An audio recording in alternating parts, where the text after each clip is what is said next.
So also, my name's Luke from Wessex Photo. We started off in Sturminster. I say we, I'm just branch manager in Lymington. Wessex Photo is, as a business. Started off in Sturminster Newton in 1990. David Lewis, who is, you may have been in and seen a lady that's been working there a lot, and that is Gemma Lewis. That's the business owner. David is her dad. When he bought a camera shop in 1978, where he worked there for many years, he managed. And that's basically where it all started. We now have 5 shops across Dorset and Hampshire. We've got here Lymington, we've got Ringwood, we've then got Blandford, Weymouth, Dorchester and Sturminster. What we do, so each shop does different things. So developing and printing, so the developing of 35mm film as well as slides, the 35mm cardboard or plastic slides, or 120 film, we still do that. That is all done in our Blandford shop. So if we taken in any orders, we would then have a weekly stock run, and that would then go to Blandford and come back the following week. Every shop does photocopying, though ours can be temperamental, but when it works, it's great. Photo gifts. We, as Lymington, we do all of the photo gifts. So at Christmas, we're extremely busy. We do the canvases. We've got a flatbed heat press, which we print on cushions, coasters, T-shirts, placemats. Anything that we can print on, any sublimation, we can basically print on, basically. Frames, so any standard photograph or mounted photograph, we do any standard frames. We can get pretty much anything in as well. So if you had something in mind, we would have a look and see if our suppliers would do it. Bespoke framing service is done in our shop in Sturminster. So we have all the mouldings in our shop. We actually use as a supplier Wessex Pictures, which is down in Gorderton Estate. So we stay nice and local to source our mouldings. So if, for example, something was a bespoke size, not a usual size, and it can't be something that we can crop or reprint, we would make the frame up for you. The same with mounts. So if someone wanted a multi-aperture frame, we could also make that up as well. We have 2 different types of glass that we can do in Sturminster. So you've got your standard, just your standard glass, something very similar to this. And then we also have a gallery glass, which is called TrueView, which I use all the time. And it's basically a non-reflective surface. It's not non-reflective glass, because if you've seen that, it's actually quite a foggy, misty look to it. If you look at it, it's basically as though there's no glass there at all. There's no reflection or anything like that. It's also UV resistant, so it keeps the print for longer. So we'd use that mainly if it was going to be somewhere like here where there's a lot of reflections in a room, or if it's an older piece of work where obviously we just want to keep it as best quality as possible. Camera binocular repairs. We don't do this on site, we do it in an external company. It's all secure.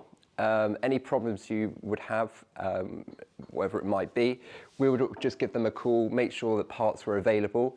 That does depend on the age of the product, or the camera or the binocular, and whether the parts are available. Generally 9 times out of 10 though, they are, so we can get that done. That's also camera servicing, camera sensor cleaning, anything like that. And also card recovery. Quite surprisingly actually, I've never had a card fail on me, ever. We're touched wood, it probably happened now at some point. But we get a lot of customers coming in with corrupt cards. So we actually do that service in Blandford. It's a service, a software that we pay for, and we would get that sent over to Blandford for them to recover. And again, 99% of the time, it's possible. One other thing that isn't noted there that we do is colour restoration. So if a customer had an old black and white photo, or a photo where over time it's been discoloured, we can then bring that back to its original colour. I actually did I should have brought an example, my nan's old wedding photograph was done in black and white, and it was a chap in Hive. It was probably, so my granddad was born in 1942 and he was 20 when he got married, so 1962 it would have been. And the photographer's studio and lab actually burnt down just after the photographs were taken. So my nan had these proofs from the photographer, but then after that point, they lost everything. So it all burnt down. So luckily with the software that we have now, we can colorize those photographs. We can obviously then make reproductions of them as well. So that's quite useful. So printing side of things, I've brought like a little book of all the different papers that we can print on. As standard, we would normally go for our luster and glossy, which is the big photo machine, printer machine you may have seen downstairs. That is our day in, day out printer. You've got two different types. You've got luster or glossy. So on those paper types, if you were to frame something or put anything into an album, we would always recommend going for luster because over time gloss can stick to glass and then that eventually peels. You may have noticed if you've got older pictures at home, they would have been printed on glossy paper, and if they've been in a frame for a long period of time, that's why they've started maybe to peel now. Also, weather conditions does affect that, but we've then got a large 44-inch printer upstairs, which we print on canvas paper. Which we will, like I said, we do that on site as well. So we print on it, stretch it, make up the like the mount, and then stretch it round, wrap it round. Pro luster paper, which isn't quite matte. People get quite confused between a matte and a luster. They're very similar, but luster is more in the middle of matte and glossy. Matte is a very, you can have a look at the examples, a very nearly cardboardy look, which I much prefer, which is the photo rag at the very top. We actually call it photo smooth because it is just like a smooth surface. I print all of my work on that, as you'll see later on, because I use a lot of blacks now, and it actually absorbs the blacks so much nicer than what it would do on a pro luster paper. It also gives the look of a 3D effect as well. So depending on what your subject, what you're shooting, that paper type can really make a difference of what it is. We also use German etch. Again, I've got another example. It's very similar to the photo rag. It's just got a very slight texture to it. I don't use that because if you're looking at one of my pictures and it's got black background, then it's got that sort of texture look to it, like a grain. And in my opinion, it doesn't really give the photo the justice it deserves. We also sell cameras now. When I first started 4 years ago, we had a small cabinet about that big, maybe about that big on the desk, with little compact cameras, and we weren't selling any. So I spoke to Gemma about 2-3 years ago, just after COVID, and we put a camera window in with a security barrier, and we just sell so many of them now. It's crazy. So we've got mirrorless cameras. We've got one in Lymington at the moment, the M6, and we did DSLRs, bridge cameras, and compact. Difference of those being, a DSLR is you may know, a camera that you can interchange the lenses on. And you would look through the viewfinder, you would look down to the prism, and then it would hit the mirror, and that's the image you would see. The difference with the mirrorless is that it obviously just doesn't have a mirror. They have things called EVFs, which is electronic viewfinder. The advantage of that being is that generally when you're looking through the camera, the exposure that you see is exactly what you'll get. Whereas with a DSLR, because you're only just looking through the prism and the mirror, whatever settings you put on a camera would be different to what you see. So for example, if you wanted to take a picture, if you wanted to overexpose a picture and it was quite dark, all you would see looking for the viewfinder is the darkness. But obviously with the camera settings, you may overexpose the picture. So that's the advantage of a mirrorless camera, that you can see exactly what you're going to take the picture of. Makes life a lot quicker and a lot easier. I personally don't like mirrorless cameras, I must admit. One reason being, and you'll see later on, my camera settings are completely different to what I want to see. And I'll explain why that is later on. And I change my lenses a lot of the time. And when there was a mirror in front of the sensor, you're less likely to get as much dust going in onto the sensor, meaning that you have to sensor clean so often. When the mirror's not there, it's a direct hit for dust and it goes straight onto that sensor. So that's one reason. We do bridge cameras, which are brilliant for not carrying around big lenses, lugging around lenses. Bridge cameras are basically an all-in-one. So once we sell, for example, the lens would go from the 20mm, which is wide angle, up to something like 1200mm, which if for a DSLR term would be a super telephoto. Maybe more so than that, because usually you can buy 1200mm lenses, but then you're looking about 20, 30 grand. Whereas in a bridge camera, you've got it all in one, it's all compact, you don't need to take the lenses off, meaning that there's no dust going into the sensor. So they are an absolute brilliant starting point for anybody going into photography.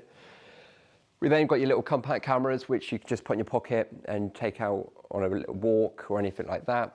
And then we also sell Instax minis and your Polaroid cameras, which are like your old-fashioned, take a picture and the paper comes out. So that's really what we do as Wessex Photographic itself. Was there any questions about that at all? I think you missed out the three things I've actually used recently with them. Yep. Which is passport photographs. Okay, yep. Yeah, and also transfer from video and AFX. to DVD. Yep, so passport photos, we've got a studio upstairs where we do, obviously passports, we've got a system that will make sure it'll pass for the customer. We've got every country in the world on there as well, including visas. So that's for online application and printed. It's a very expensive system, but at the end of the day, the customer has that reassurance that it will pass, it will still go through. AFX, so that would be when you transfer a cine reel, cine film, or a VHS or cassette to either a DVD or USB. Price-wise, it does depend on the length of everything. So for example, if you had a VHS cassette, which is basically the media just before DVD, you are looking at £25 for the first hour of footage and £8 per hour after that. And then onto USB, you would be £25 for the first hour, £20 per hour after that. So it depends on what you want, what you've got at home to use. So if you've got a DVD player, obviously that would be more than adequate. If you have it on a USB though, for example, it means that you can then edit the files if you wish, or duplicate them if you wish as well. So that process we don't do on site. We get a collection with them every single Wednesday. Generally it's a week turnaround, and they'll just bring it back the following week. Which brands of compact do you keep? So we stock a lot of Canon, mainly because we are very good friends with Castle Cameras in Winton. They've got a couple of other shops, but because we don't have a direct Canon supplier, we can talk to Castle Cameras and we can do the order through them. So we do work with a lot of Canon. Them, but you would be far more friendly and local. Well, it's my ex-manager actually went to Castle Cameras from us, mainly because she lived in Winton and it was more convenient for herself. But I used to deal with them quite a lot. Before, obviously, Wessex Photo was in Lymington, I dealt a lot with Castle Cameras and they were absolutely brilliant. That was more so to when I was buying equipment. For example, I when I started with, I used Canon, and I bought a Canon 1DX, which at the time was one of the highest range on with the Canon. It was their flagship model camera, and I had basically Canon knew about the problem, and it was where the mirror, when it was going up and down taking the images, the lubricant, which was theoretically oil, was then coming off of that mirror and going into the sensor. So after maybe 5,000 pictures, you're then seeing these little small black specks on your images, which obviously you don't want. Anyway, went back to Castle cameras. I ended up with 3 in the end, 3 1DXs, and the Castle cameras were brilliant. They said it's not right, send it back to Canon, etc., etc. And then in the end, I gave up with Canon, and that was the end of that. But yeah, Castle cameras were absolutely brilliant. They did everything for me. I sent it to them. I found them most helpful. Yeah, they were absolutely brilliant. But we would do that service as well. Like I said, we can go through them as well, or any sort of camera. We have reps for any binoculars, so Swarovski, Zeiss, Hawk, Sigma, any Sigma lenses that you're after, we've got a direct rep for. So yeah, with compact cameras, our supplier actually does do the Canon compacts, and we have Sony and Ricoh, I think they're pronounced R-O-C-O-H. We've got one of those. Any other questions? If I was to do I was talking to you earlier about transferring these slides, Mm-hmm. if I was to buy my own machine, Yeah. just to look at them, Yeah. what sort of costs are we talking about? So we sell the actual the machines, the devices. They range from, you mentioned there were the cardboard ones with 35mm, yeah. So they range from £50, which is basically just the viewer, Yes, just a view. and then they go up to £250, which is where you can actually plug it into a computer and then transfer the files yourself. So that price, there's that price range. They start at £50. If we were then to convert them to either digital or print, there's 2 separate prices on that, and it would also depend on how many you've got. For example, if you've got 100 plus and they were to be scanned to digital, so either a USB or onto your computer via WeTransfer, 100 plus is 85 pence each, 500 plus is 65 pence each. So it's not a cheap way of doing it, but the reason for that is just the time. I mentioned earlier, it's we scan them at 2,400 DPI. They come out at roughly about 8 megabytes, and they usually take about 3 to 4 minutes each. So yeah, really all it is time, and that's the reason why it's so expensive. £250 piece of equipment Yeah. that you can plug into your own Yeah. computer. Yeah. Is that easy to use? It's fairly easy to use, yep. So it's a tower about that big, and you get a strip of it's like a plastic strip basically where you put your slides in. Then you push one in, you press a button, and that then captures it to the hardest part really is the software, getting it up and running. Once you've downloaded the software, got that all sorted, then it is fairly straightforward because you Can just you come out and install it for us? I mean, I can do, yeah, I can do. Just a question. Yeah, no, I can do, yeah. Yeah, top of my head, I'm pretty sure the most expensive one we've got is £250.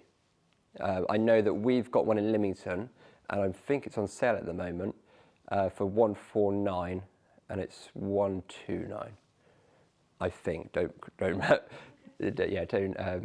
quote me on that one, but yeah, and it goes all the way up. Yeah. So, and the other thing I mentioned to Paul is the resolution as well. So the more expensive ones, if you were to plug it into your computer, would be the resolution of what it scans at. So you can get the cheaper ones that would do the same sort of thing, but it might only scan it at something like 8 megapixels. Or we have ones that go up to 16, and I think the supplier do 32 now as well. So the more expensive, the higher you go in price, the better quality of or the better resolution of the image. Thank you. Any other questions on Wessex? So I'm going to run through this. So this is my journey in photography. I started photography when I was 8 years old, where I had to let's go back a little bit. My father was a photographer, wildlife photographer, and at 8 I had to go for heart surgery. Basically, I collapsed in my nan's kitchen, and they weren't sure what was wrong. I was rushed to Lymington Hospital, which was, well, it's now a housing estate next to the police station. I was rushed there, and I stayed up in Southampton for quite a while because I wasn't sure what was wrong. So that was when I was actually 6. That's when it started, when I was 6. But I started photography when I was 8, and that was because I had to go in for some surgery, and I was bought a 35mm, which was a Canon 300 35mm camera. We actually have one in Lymington for sale at the moment, which was a bit of a throwback when I saw that come in. We actually had kingfishers on our local pond. I live in Pilly, down by the Fleur-de-Lys, and we had kingfishers on Pilly Pond. And I was sat, because I couldn't do much, I wasn't allowed to go out. The problem with my heart condition was it was actually two that sort of counteracted each other. So it could happen at any time. I was going for a walk, for example, and I would just drop down. And what would happen would be that the electrodes of the heart the electrodes around the heart would hit the heart. It would go into a spasm, and it would go right up to something like 280 beats per minute within a second. The problem then would be the other condition would then jump in and try and rectify that. So then it would go too slow. So it's going from a normal rate up to 270, 280, down to 10 beats per minute it was recorded at once.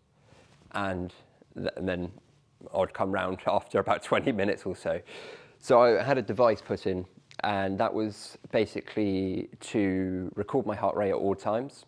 If it went below or above a certain rate, it also had a cellular chip in it, which if it was to go above or below, Southampton Hospital was notified.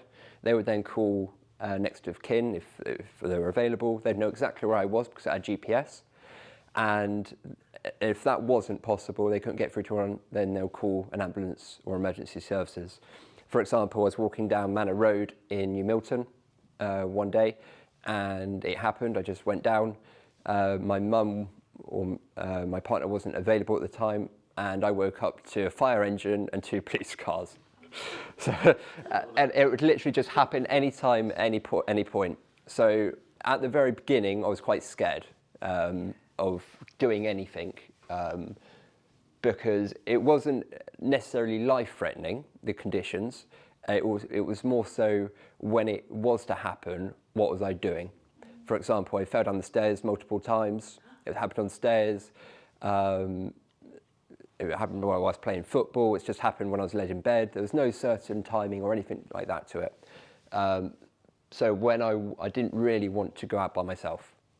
So having the Kingfisher up the road from me was ideal because everyone knew where I was, and I was nice and local. However, at the time, all I had was a 28 to 70mm lens, which is a very small lens when trying to photograph kingfishers. Bearing in mind this pond is about the size of this room, and it was about in the middle of this room, right in the middle of the pond. So I was going through 35mm rolls of film, 24 exposure, 36 exposure, mainly just then taking pictures of anything, the floor or anything like that, to try and get the film to the end so I can get it developed. And this was the result.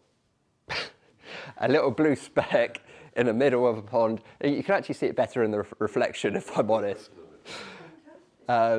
But it was somewhat disappointing, especially when my father had either a 400 or 500mm lens, and it's bringing him nice and big. You'll see a picture later on. So when that came back, it was quite disappointing. So then after a few years, obviously went to work, started work at the age of 12, and really just wanted to get better equipment. I bought myself a Canon 350D, which was one of the first Canon digital cameras.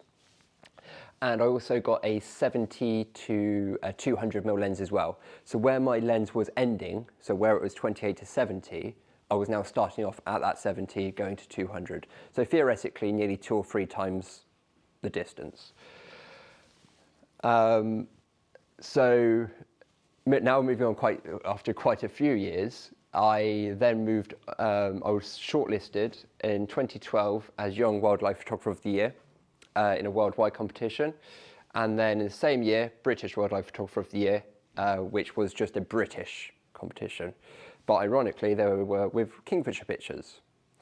And these were they. So that was at Wimborne. That one specifically was Camford School, this side of Camford School. And the next one I'll show you was actually on a bit of private land where the river goes through by the Eye Bridge in Wimborne. But my downfall in photography, in wildlife photography, was backgrounds. Can you see anything in this photo which doesn't look particularly normal? The background, exactly that. So that's that one, and that's that one. The background, exactly that. So that is a digitally manipulated background. I had to state that in my entries for both competitions. Fortunately, they still got to where they were, but I don't believe that they won because of this. I had this obsession with backgrounds. You wouldn't get a background like that unless you had, so for example, these were actually taken a bit later on with a 300mm f4 prime lens. Again, we've actually got one for sale in our shop, but that's what they were both taken with. It was taken on a 5D Mark I and a 300mm f4. So there's no way an f4 depth of field, I'm going to get that background. But I had this complete obsession with it, and it actually put me down. So these were actually some of the last pictures I took in my wildlife, not career, but my wildlife time. And yeah, it really got me down, and I actually sold all my equipment after this and decided that I had personal matters as well, but decided that I didn't want to do photography anymore because basically, like I say, it just put me down, and I didn't like what I was taking pictures of. To most people, that picture, it was not a bad background. It was green, but it was like a speckled green. And for most people, that would have been amazing, sort of thing. But for me, personally, I didn't like it at all. Is this your prize winning? That was the one, yeah. So that one and the previous one, they both were the ones that got shortlisted. I'm pretty sure that one was the Natural History Museum, the worldwide one, which they run every year.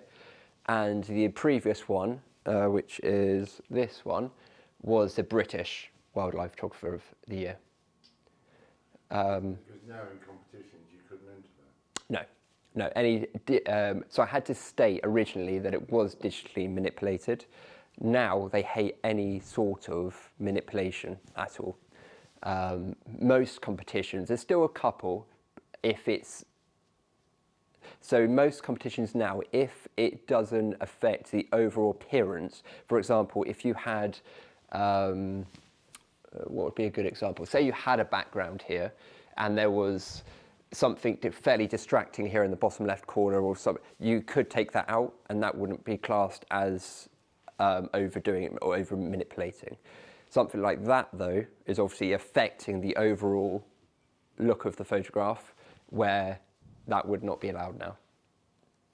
And I think if that had a natural background, same with maybe this one, then things might have been different in 2012. But like I say, it really got me down, and I basically stopped doing that completely. So I was probably about 3 or 4 years maybe a little bit longer, 2015, 2016, that I decided that I tried to work out why it was that, or what I could do about it.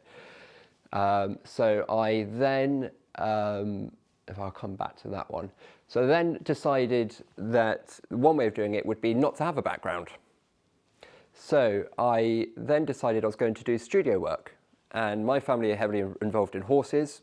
My very, very good friend at the time was a UK dressage rider, Ellie McCarthy, which you may know, McCarthy and Stone or Churchill is their daughter.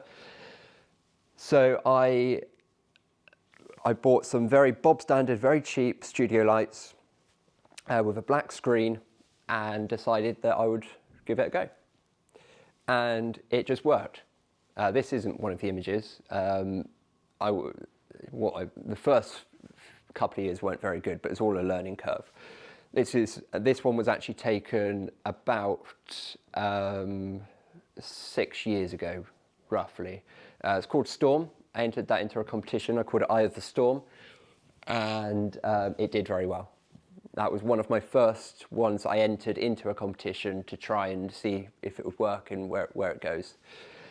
Since that point, so that image that you've just seen there came runner-up, became second in 2018 in the Equine Image of the Year competition with the Guild of Photographers. And then in 2021, I got 2 nominee awards in the Fine Art Photography Awards, which is worldwide. So it was this one here, which it got a silver award, which is basically Guild of Photographers, they have a monthly competition. And your work gets criticised, it gets like awarded sort of thing. And at the time it got a silver award, whatever month that was. But anything above a silver or gold, you then go into the final awards, if that makes sense. So each person from every month then goes into the final awards. So then this one was the Image of the Year finalist, because it came in the top 10, and then it came runner-up, so it actually comes second. And I got a nice little glass trophy and certificates at home for that. And then that was also the image that got nominated in the Fine Art Photography Awards 2 years ago.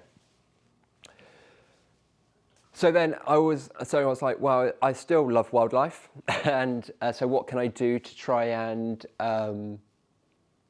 carry that on? So I then upgraded my equipment. I've now got 2 Godox portable AD600BM studio lights, which are quite high-powered studio lights, but they're portable, so they're battery-powered. They take about 1,000 pictures before they lose their charge, and yeah, you can take them anywhere. So I set up in the garden, and that was one of the images from my back garden with 2 studio lights to take that image. Going back to what I said earlier about the DSLR mirrorless, what we've got here is that there is no black background on the black sheet at all on this, because the studio lights are so powerful. They actually override any light, theoretically. Unless you've got something like a massive light behind it. So what I used here was a light up my right-hand side to expose all of this, and then I've got a light from the back, which you can just see the highlights there coming from the back of the bird as well. So I've got one on my right and one behind. So what I do is, the reason why there's a black background there is that I expose the camera to think that it's going to be darkness. It's going to be completely black, basically. So, for example, if you took a picture, there wouldn't be anything there.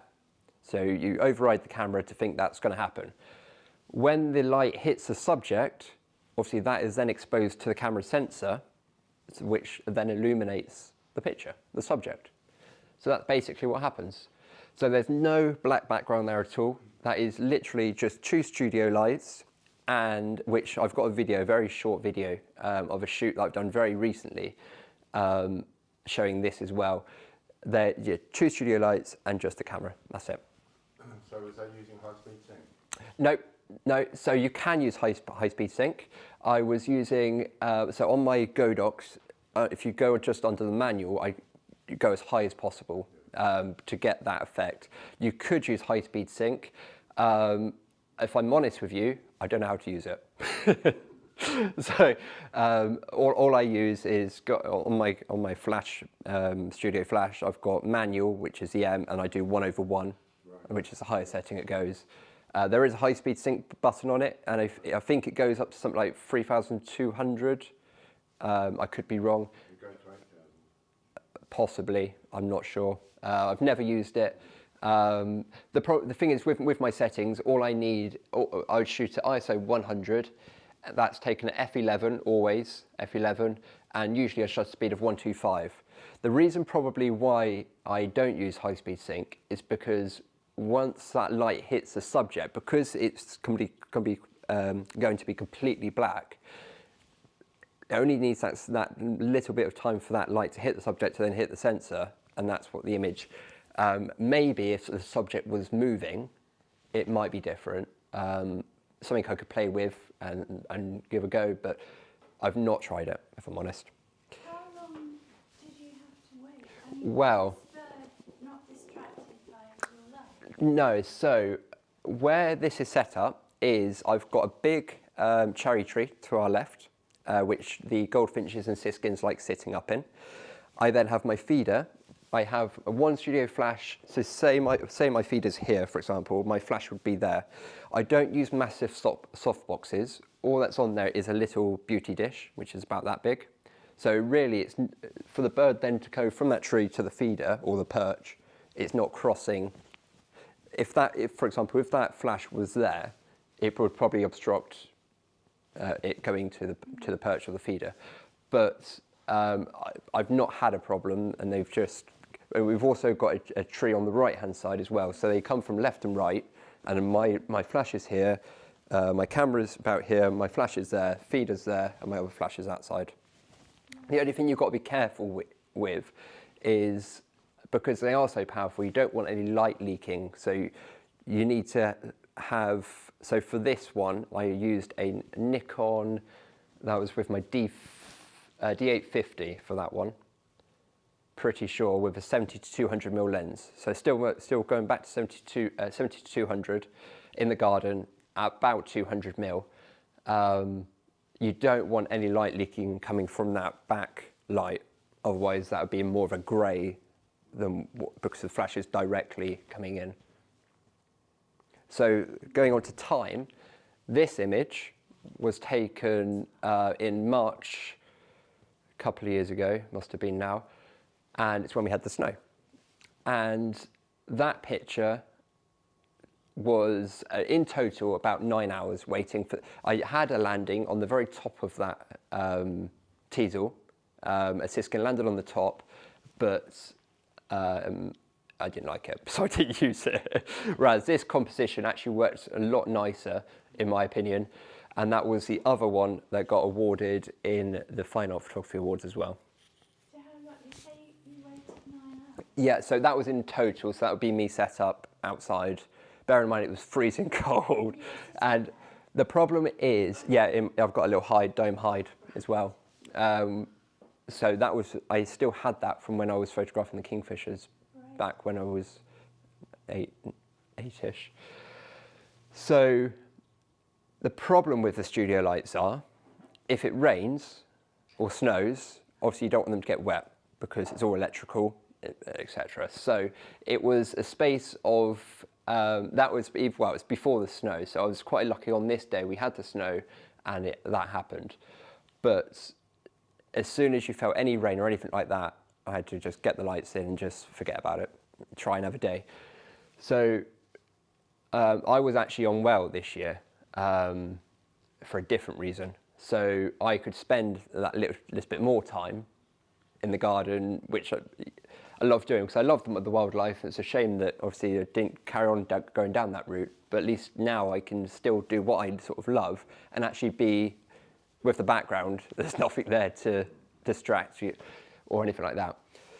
So this next bit, this clip, it's my last slide, is a very short video of a shoot that I did last October, I believe it was, of a black horse I should have bought I have got an example. We might have to send them over to you.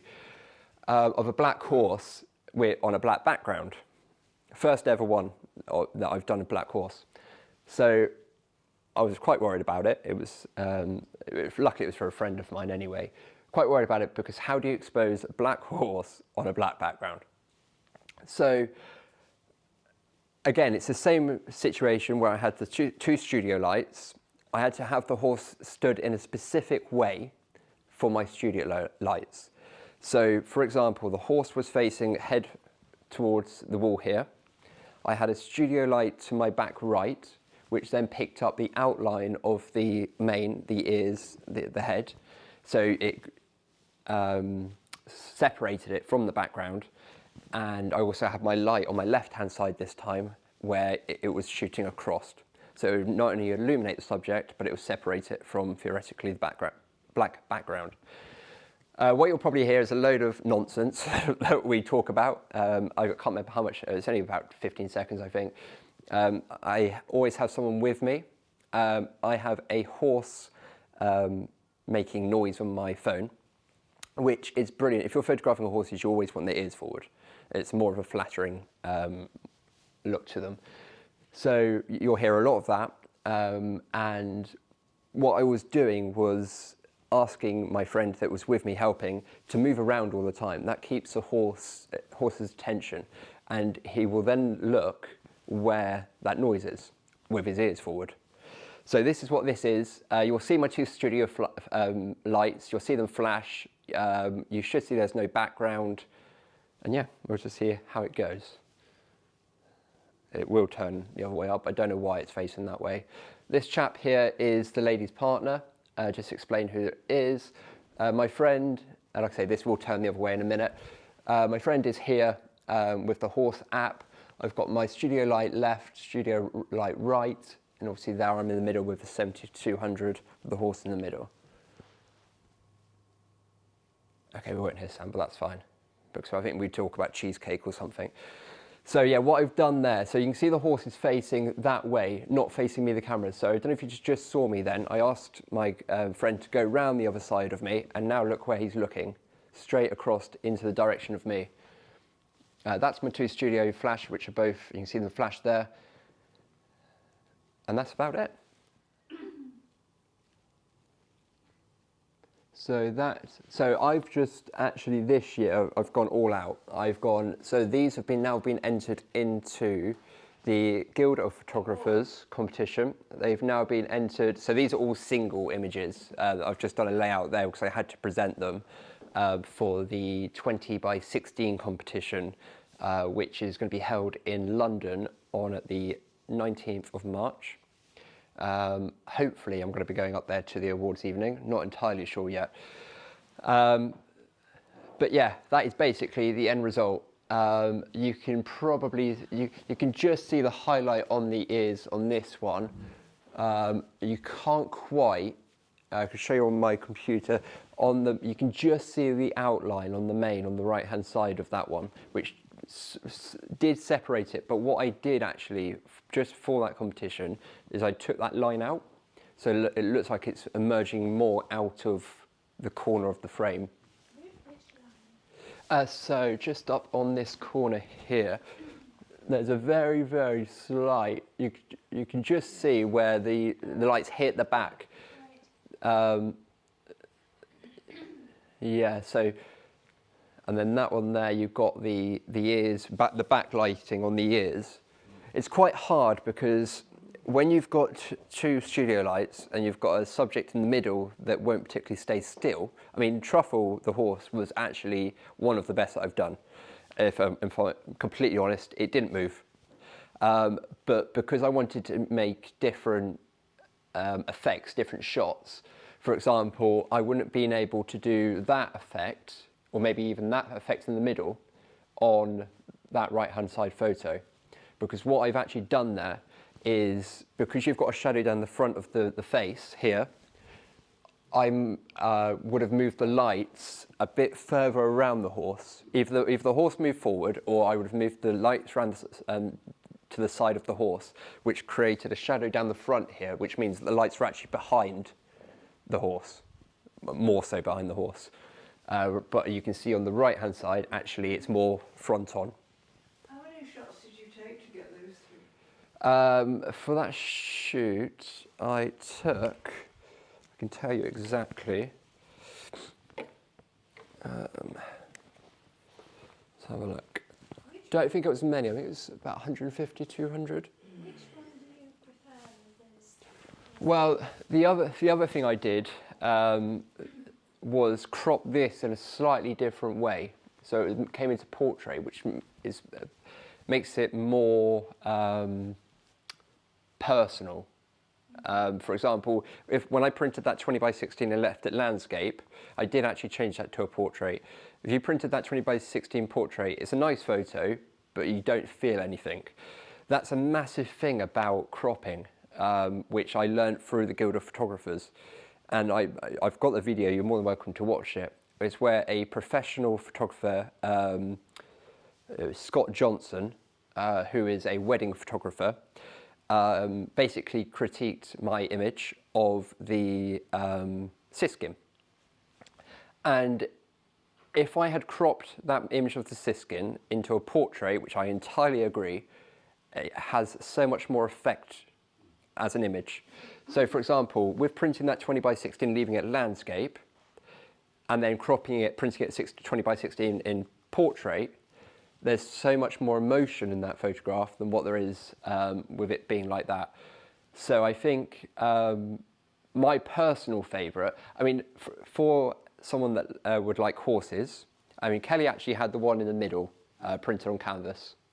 The majority of people that I've put on social media prefers the one on, horsey people, prefers the one on the left because it shows more of the horse. It's more of a flattering curve as well of the neck, the body, and the body at the back than what it is in the middle. But the middle one's more personal. But the business owner liked the one on the right, and was the only person. So anyway, I've entered all three, and like I say, that is on the 9th, I mean, it's either the 17th or the 19th, whichever the Friday night is of March. So it's also been entered for that. It's entered for the Guild of Photographers, and all three, as a series, has been sent to the Fine Art Photography Awards, which is announced on the 9th of April. But that's the effect, that's how, the technique is, theoretically it's called, in a sense, the hot sun technique. Hot sun, spelled S-U-N, my pronunciation probably isn't great. And that basically what happens is, if you have the sun coming in from behind, and you use a very powerful flash to override the sun, it's mainly used for dog or horse portraiture, but you still want the background in. So you can have a really gorgeous sunset in the background, the sun just going down, but you would have the horse and, say, the grass illuminated with the flash. Everything else is dark, and then you've got a nice sunset in behind. It's a really nice technique. A guy called Mark Beaumont does a lot of that technique, and it's gorgeous. But again, I did try it. My problem was the background. If that sun wasn't in the right place, or for example, I mean, here you wouldn't have a problem because obviously you've got sky, water. But if you had a hedgerow, for example, so you have the horse on grass, so that would be illuminated.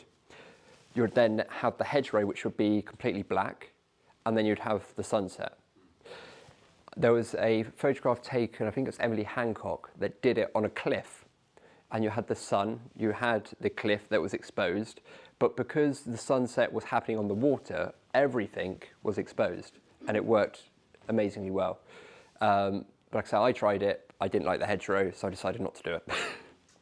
So now it's the same similar technique though. It's basically tricking the camera to think it's going to be a black, unexposed image, and then the light hitting the subject is what illuminates it. You're right, it's very difficult to take pictures of black animals. I've got a black Labrador. Yeah.